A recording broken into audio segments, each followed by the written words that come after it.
All evidence to me seems to be pointing to the fact that we are going to see a actual version 13 roll out. Well, it's supposed to roll out this week, and there's a lot of conversation about it online from people like Elon Musk. And anyway, well, here, let me instead of talking about it, let me just go ahead and read.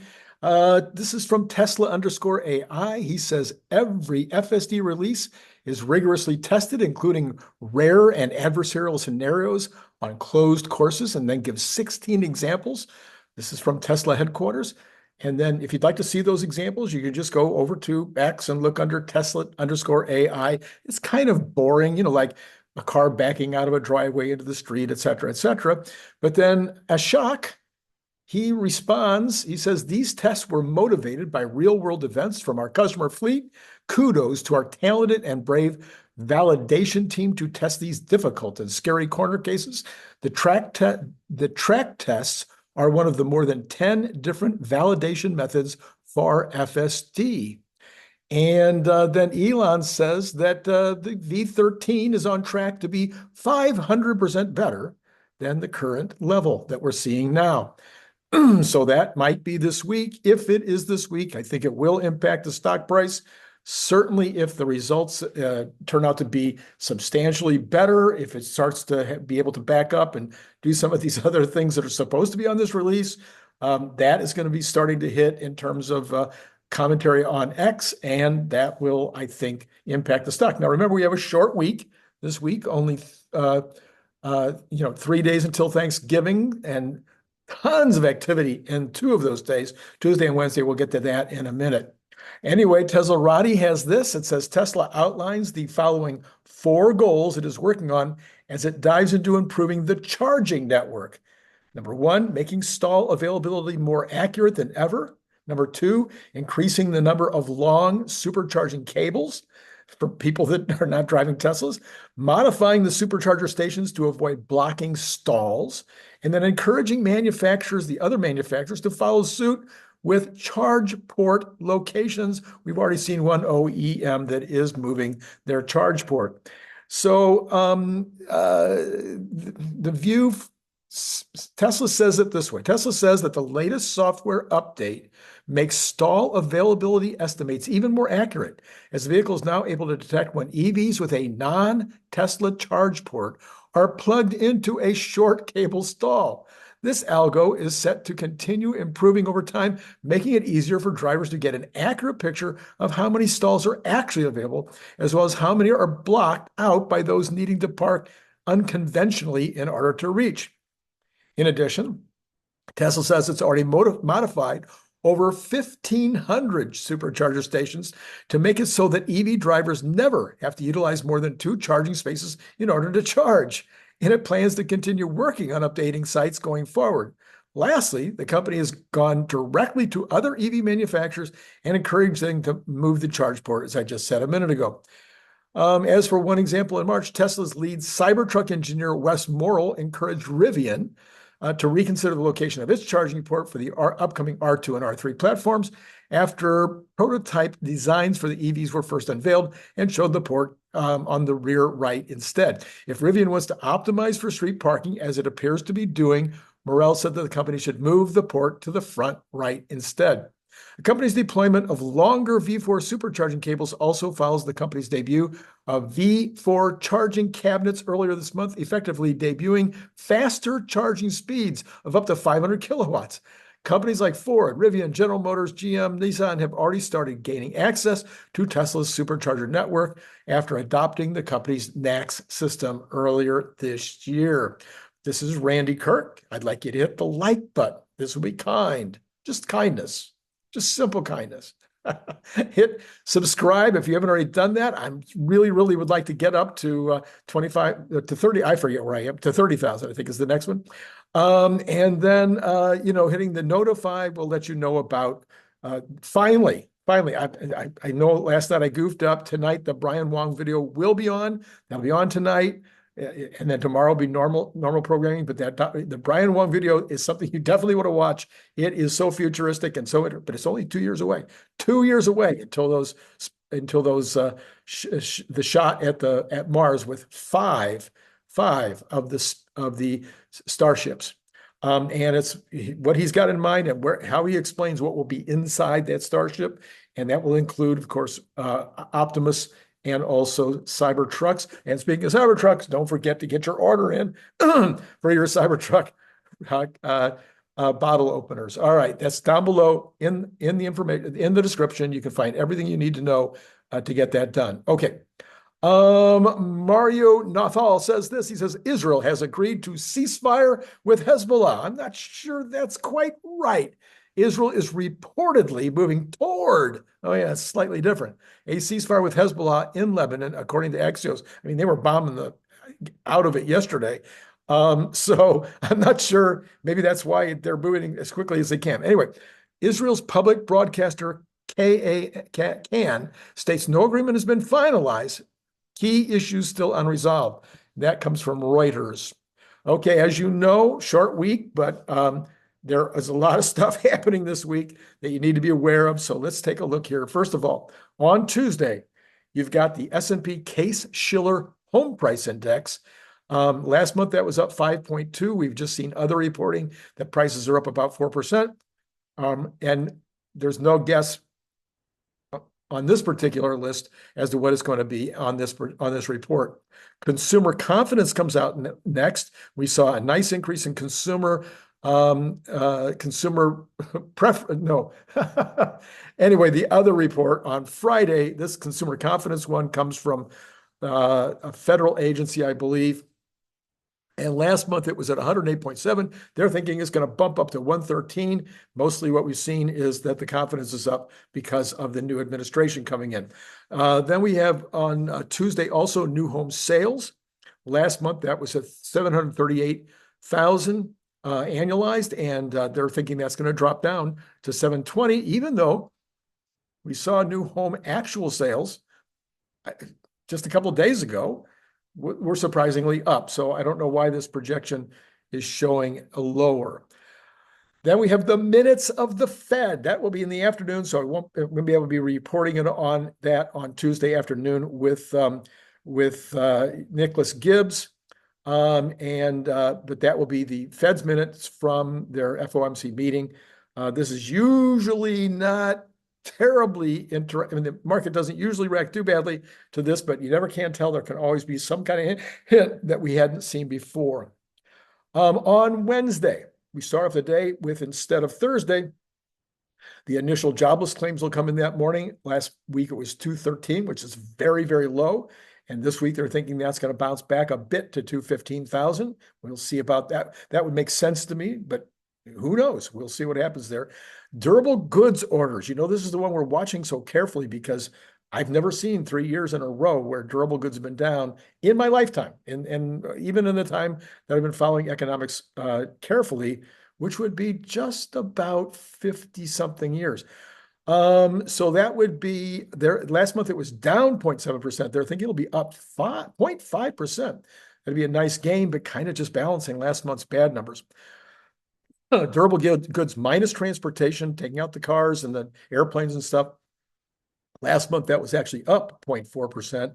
They're not giving us a guess on that one. Advanced U.S. trade balance in goods. Last month was 108.7. No guess there. Advanced retail inventories, which, as you know, I don't care that much about.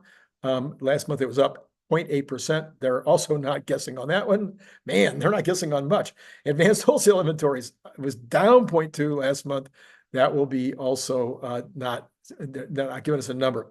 But on the GDP, on the first revision, as you may know, they give the GDP quarterly.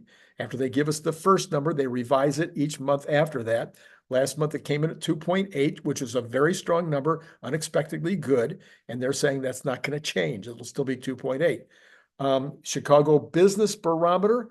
We've already seen the New York numbers came in strong. Philadelphia came in weak. Now we got the Chicago numbers, and they're thinking that's going to be strong. So it's 41.6 last month. They're thinking it comes in at 45. All right, then we have the PCE. Now, this is not, their numbers here are okay, but not in the right direction. So marginally slightly up, ticking up slightly. So that could be a problem on Wednesday as we go into the into the Thanksgiving break. Personal spending, personal income, first of all, it was up 0.3 last month, which is, I think that would be okay with the Fed if it stayed at 0.3. Probably like it to be 0.25, but 0.3 is probably okay. They're thinking that stays the same. Personal spending, they're thinking drops a little bit. That would be good. From 0.5 to 0.4, that is still very, very high increase in personal spending, and spending, of course, continuing to spend more than the income increase. That's not good. PCE index, the overall headline number, 0.2%, and that was last month and also expected to be this month, and that would be fine on the headline number. PEC year over year was 2.1. They think that jumps to 2.3. So that would not be good if this happens. In fact, the fact that they think it's going to happen might be being priced in now. We'll see.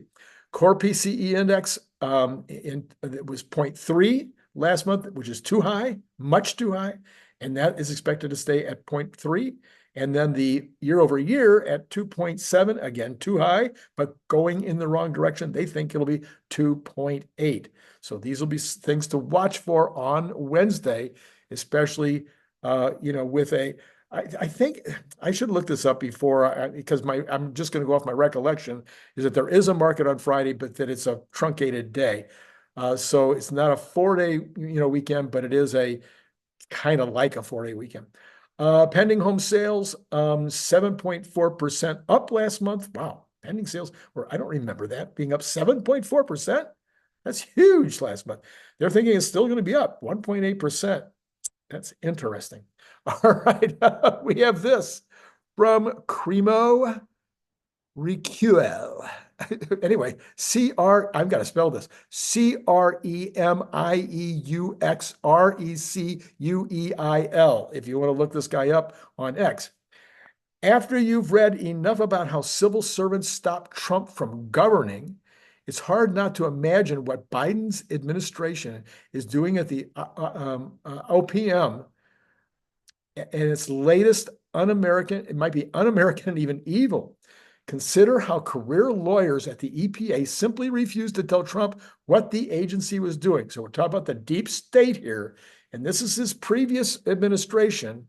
And so going into this new administration, this is what we're dealing with, but maybe it's something that Elon can wipe out. Career attorneys in the Environmental Protection Agency did not inform political appointees about major cases the agency was involved in or the government's positions in pending cases. Political appointees had to monitor public court filings to learn what the agency was doing. So stonewalling, doing everything they could to block the information that would be useful to the administration to make decisions. This from the Kobesi letter, affordability, what we just talked about U.S. consumer, major issue is affordability. The proportion of the S&P 500 consumer-facing companies mentioning affordability during earnings calls hit 19% in Q3 2024. That is the most ever. So people are not able to afford the things they would normally like to buy. Over the last, based on what the perception is of the management of these major corporations. Over the last 3 years, the share has more than tripled as the U.S. economy experienced the most rapid price increases since the 1980s. As a result, Americans have become pickier and pulled back on spending, especially non-essential items, and in particular, these durables. Dollar Tree, Dollar General, and Target are all down 56%, 48%, and 15% year-to-date, respectively. Consumers are struggling right now. Okay, so this is something we've been talking about.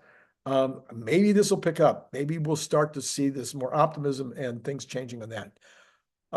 Tesla CEO Elon Musk, it says, took a shot at a key technology for Lockheed Martin. This is from Barron's. This is from Al Root, who is a very good reporter. I really like his stuff. Ordinarily, investors might not care what a car company CEO thinks about cutting-edge defense technology, but Musk is also in charge of a commercial space enterprise, and his proximity to President-elect Donald Trump makes almost any statement from the iconoclast an investor-level event. Sunday morning, Musk tweeted a video of drones flying in formation, like these massive drone formations, and how clever they are at doing. You've seen these, you know what I'm talking about. And I've been talking about almost the entire time I've been on the air about how I think drones are the future of warfare. Elon Musk believes that drones are the future of warfare. It is hard to imagine how anything gets in the, if you make enough of these, and they're so easy to make, and you can just make millions and millions and millions, even maybe billions of them, like cell phones. They're like cell phones in terms of how easy they are to make. If you make enough of them and they can fly in formation and they can fly off grid, they don't require any kind of remote control, so they don't have any Wi-Fi or anything that they need in order to operate. Holy mackerel. I just don't know how you stop them. And you can make them all different sizes, weaponize them. Anyway, Sunday Morning Musk tweeted a video of drones flying in various formations, commenting, quote, "Meanwhile, some idiots are still building manned fighter jets like the F-35. Is there a way for these drones to interfere with the F-35, maybe on takeoff? Once they're in the air, I think it would be very hard. But we know that birds get into, these jets all the time. The F-35 is a Lockheed Martin product capable of stealth combat, supersonic flight, and delivering advanced ordnance. It's quite a jet. Russian and Chinese militaries have jets with similar technology. Musk might want to consider his position. Modern fighter jets fill, quote, irreplaceable roles, according to Aerodynamic Advisory Manager Director Richard, man, what a long title, Director Richard Abulathia, adding that drones can't intercept enemy bombers or launch from thousands of miles away to support naval operations or other strategic objectives. Drones, of course, have a role in the military, he says. They are getting better as technology changes. What's more, unmanned aerial vehicles and guidance bombs have been used for years. The Defense Department's Replicator initiative seeks to deploy thousands of autonomous systems across multiple war-fighting domains, he says. But it's not either or. There are military equipment for different missions. Only a few days ago, Admiral Samuel Paparo, commander of the U.S. Indo-Pacific Forces, addressed drones in a talk at the Brookings Institute when asked if some of Ukrainian success thwarting Russian forces with drone technology would be applicable in a conflict between Taiwan and China. I wonder who's been talking about that for months. If you watch this channel, you know, Brian Wang and I have been having this ongoing battle. And I've been saying, if Taiwan hasn't already built millions, I mean millions of drones and hidden them in the mountains, then I'm a crazy man. All right, he says, well, the Chinese military has got 2,100 fighters. They've got 3 aircraft carriers. They have a battle force of 200 destroyers. Adding sarcastically, oh, well, Roger, we've got a couple of drones, no problem. Man, that's just, I'm sorry. Lockheed said in response to Barron's request for comment, as we did in the first term, we look forward to a strong working relationship with President Trump, his team, and also with the new Congress to strengthen our national defense. The F-35 is the most advanced, survivable, and connected carrier aircraft in the world, a vital deterrent and the cornerstone of joint anti-domain operations. Must immediately respond to requests from comment. How Musk comment might impact shares of the defense contractor isn't clear. Musk isn't the only the CEO of Tesla. He's the CEO of SpaceX, the world's most valuable aerospace and defense company, valued at some $250 billion. Lockheed's value, including debt, is closer to $150 billion. Musk is now also jointly in charge of Trump's Department of Government Efficiency, a quasi-consulting consultant advising the president about how to reduce government waste. The intersection of the new department and defense is hazy. SpaceX CEO Glenn Shotwell said recently she doesn't like cost-plus government contracts. And of course, Lockheed loves them. She prefers winning bids based on the lowest cost with bigger profits for better execution. Coming into Monday trading, Lockheed stock had fallen about 0.2% since the November 5 presidential election. The S&P 500 is up about 4.5 in that time. Defense budgets and the global threat level typically impact Lockheed stock. Now there are Musk's tweets too. They're not tweets anymore, they're posts. In fact, there was a big discussion going on about what to call them. I've called them X-posts. I think that's funny from the standpoint of Latin or from the standpoint of legal terminology. X-post ex post facto. Anyway, I think that's funny. I don't think anybody's ever going to call them ex posts. I think they're going to call them posts. And I don't know what else they're going to call them, but I think so far that seems to be winning out. All right. So in the pre-market, let's take a look. Did I mention to you already that Tesla is, I looked at Robinhood and Tesla is up a bit on Robinhood. Not a lot, like a buck. Last time I checked anyway. All right, we got the 10-year is down 4.9 basis points. That's good. We're down into the 4.3s, 4.359. All right, this is good. This is good directionally. We've got the 2-year is down 2.4 at 4.345, and I still haven't gotten a fix on my two. So the 1 month is actually up a little bit, but I don't have the rest of them. I'll try to get that done by tomorrow. Okay, let's go ahead and look at oil. Oil was going up again a little bit, even though we've got a little bit of peace breaking out maybe in Israel. Yeah, it's up 5 cents on both Texas and Brent. 71.29 on Texas Intermediate, 75.22 on Brent. Natural gas up 9% in the pre-market. No, this is not a mistake. This is not Randy looking at it wrong. It's up 9% to $3.41.7. There you go. That's huge. Oh my goodness. Gold is up. Not nearly as much though, 0.26%, up $7 at 27.19. You've got silver, which I guess would be another all-time high. I could check that just real quick if you want me to. Gold is 27.19. Oh, it's not. It is just being painful here. You can't do this on you can't have dead air like this. Okay, let's go on. You can look it up if you care. Silver is up 0.21% at 31.4. Copper is up 0.69 at $4.11. Copper is moving up quite a bit now. By the way, natural gas has been much higher than this number, like double or more, but not often and not for long. It'll go up and spike and come back down. I did look that up for you the other day. The dollar is continuing to climb. The Bitcoin is well, it's all over the place, but it's sitting at 97,830. What we're all paying attention to is it going to break 100,000? And so far, it hasn't been able to break through the 100,000 yet. Okay, here's the equities, which are looking really, really strong here in the pre-market. If it follows through tomorrow morning, we could have a very good start to the day in the equities. So we have got the Dow up 222 or 0.5. We've got the S&P up 25 or 0.42, and the NASDAQ up 0.5 also at 20,954, up 104. All right, so very strong looking numbers for Monday morning. For tomorrow morning. Yeah, tomorrow is Monday. Okay, so I've already given you the lay of the land. Tonight, you've got the Brian Wang video that you're going to want to see for sure. It'll be out at 5:45 California time. No, I'm sorry, 7:45 California time. And then tomorrow morning, normal day, Brian White in the morning and Nicholas Gibbs Brian White in the morning and Larry Goldberg in the evening. And then you've got... yeah, what else do we have here? Oh, yeah, buy Cybertrucks. You want to do that.